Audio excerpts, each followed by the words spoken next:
The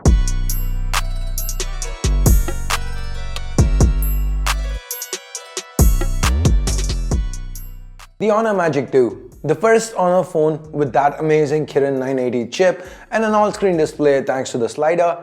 So how does this fare? Is it worth waiting for? Is this a killer offering from Honor?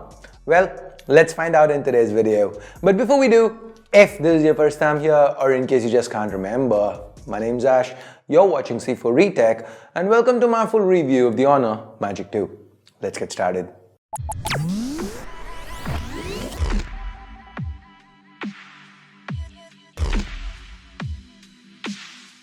If you do end up liking this video, don't forget to turn on notifications by clicking that bell icon.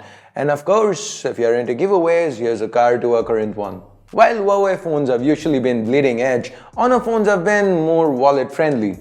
The Magic 2 might be amongst the priciest of Honor phones launched in China. It currently sells for 3,799 yuan, at least that's the starting price.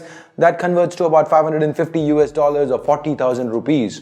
Now that's almost twice as expensive as the last Honor flagship to grace Indian shores. The Honor Play with the Kirin 970 launched at about 20,000 rupees. But when you look at the Honor Play and the Huawei flagship at that time, the P20 Pro, the gap between them is much larger than the gap between the Magic 2 and the Mate 20 Pro. In fact, the Magic 2 has a few tricks up its sleeve that even the Mate 20 Pro doesn't. Anyway, let's take a look at the things I was most impressed with the Magic 2. First, let's start with that build. Now the reflective glass back, I couldn't help but take it out of the case and show it off to anybody I met. I mean, it looks so good. Now, there is a reason why I always had it in its case to begin with.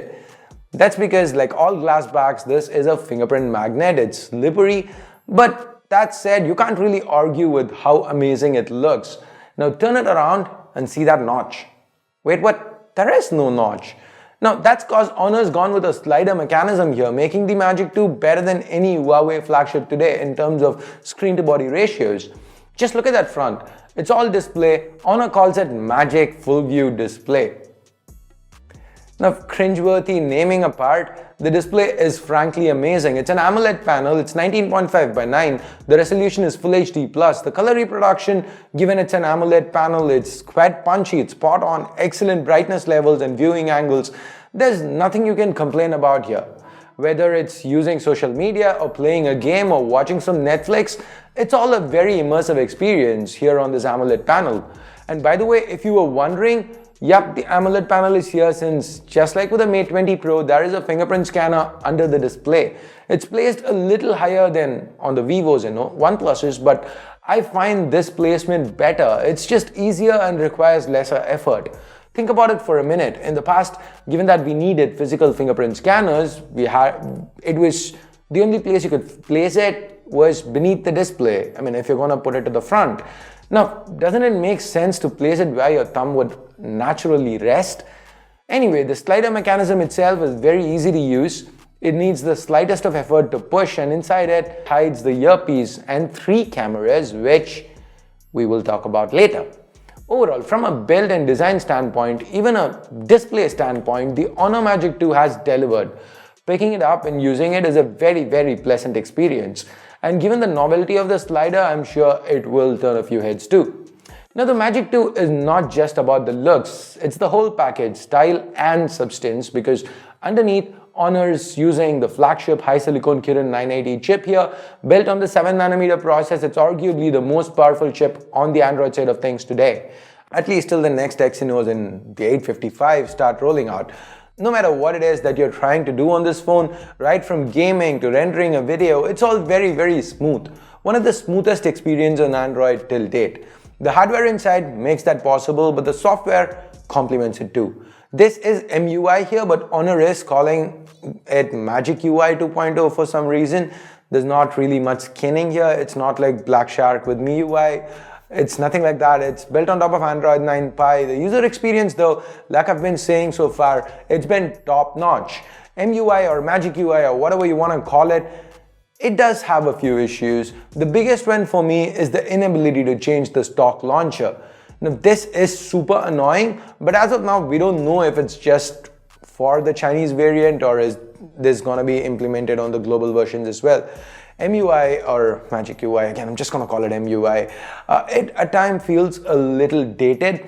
Yes, you can activate an app drawer, so that's a little bit better than other Chinese implementations, but it uses an icon to open the app drawer instead of a swipe. Not a big deal. Yes, it's not, it's just me nitpicking, but I really wish Huawei and Honor can make these little changes like HDR being a separate mode and so on, and bring it a little bit to 2018. Design wise, it's a little ahead of its time. Maybe you could even say that, because 2018 has all been about notches, right? But these tiny little things might make a difference. Now, minor gripes aside, it's pretty feature packed. App log with facial recognition was one of my favorites. Having to slide the phone open, to launch the apps, it was pretty cool. Overall, barring these minor hiccups with the functionality, the user experience was very solid here.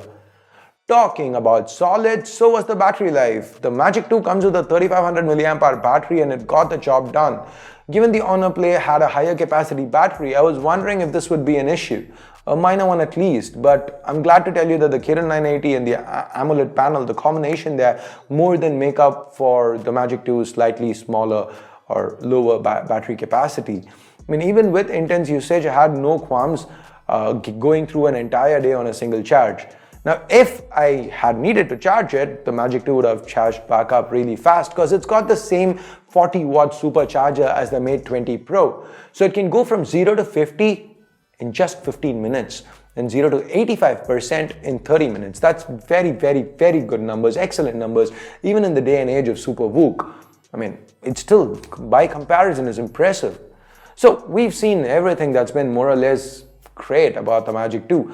But this is not a perfect phone, no phone is. It does have its own cons, right from simple ones that we expected, like the lack of water and dust resistance or wireless charging, which was on the Mate 20 Pro, which is kind of okay since the Magic 2 is priced lower, to some others like the lack of a headphone jack, which can maybe be attributed to the misguided quest to save space. Just because I understand it doesn't mean I really like it, I don't. But the biggest con here for me, it's got to be those cameras. Now, for a phone that touts 6 cameras and is very proud of them, the cameras did not perform as expected. First, let's start with the hardware to the back. A 16 megapixel f1.8 primary, 24 megapixel monochrome secondary, again with a f1.8 lens, and finally another 16 megapixel sensor with a wide angle f2.2 lens. So, no optical zoom here. Now, don't get me wrong, the pictures do turn out good. You can't call any of these bad pictures now, can you? Now, till this point, with the exception of the frills like water resistance, wireless charging and so on, the Magic 2 was going toe-to-toe with higher priced flagships like the Mate 20 Pro. But here the camera performance is good. It's what drags it down to its price segment. It's good, but not flagship good. Under good light, it kinda stacks up. It's okay. As you see, the images are good. But under low light, the images are acceptable, but they're not mind-blowing. When you look at a image coming out of the Mate 20 Pro, you go, whoa, was that a phone camera? That's not the feel you're gonna have with the Magic 2. The wide-angle camera is great. Monochrome makes for interesting images too, but the overall experience is nowhere close to what you'd find on a Mate 20 Pro. Now, that's kind of me being greedy. Yes, I know we are paying a lot more for the Mate 20 Pro, but over here this feels like a con only because the rest of the Magic 2 is so much better. Now, even with video, the extra features from the Mate 20 Pro like portrait videos where the subject is in focus and the rest is blurred out, or the option to keep the subject in color and the rest in monochrome, those are missing here despite it being the same chip. The hardware inside can support it, but they're not bringing it here. 4K 30 FPS is quite solid, bright, well detailed and quite stable footage. It's excellent really, but it's just that these extra functionality which you would find on the Mate 20 Pro, which again, I know I'm not supposed to be expecting it here, but that just kind of left a void in me. I don't know, you can make up your mind. The real disappointment for me though would be the selfie camera. Once again, if Honor had just one selfie camera here, it wouldn't be so much of a disappointment because the primary 16 megapixel f2 does get the job done. Detailed images with good dynamic range. The colors are natural, but there are 2 other depth sensors here, and the depth sensing was bleh. That's the best way for me to put it. As you can see, the edge detection was all over the place. If you think this is how selfie cameras work, think again, because the Mix 3 has dual selfie cameras. That depth sensor works a lot better. The edge reduction is much better.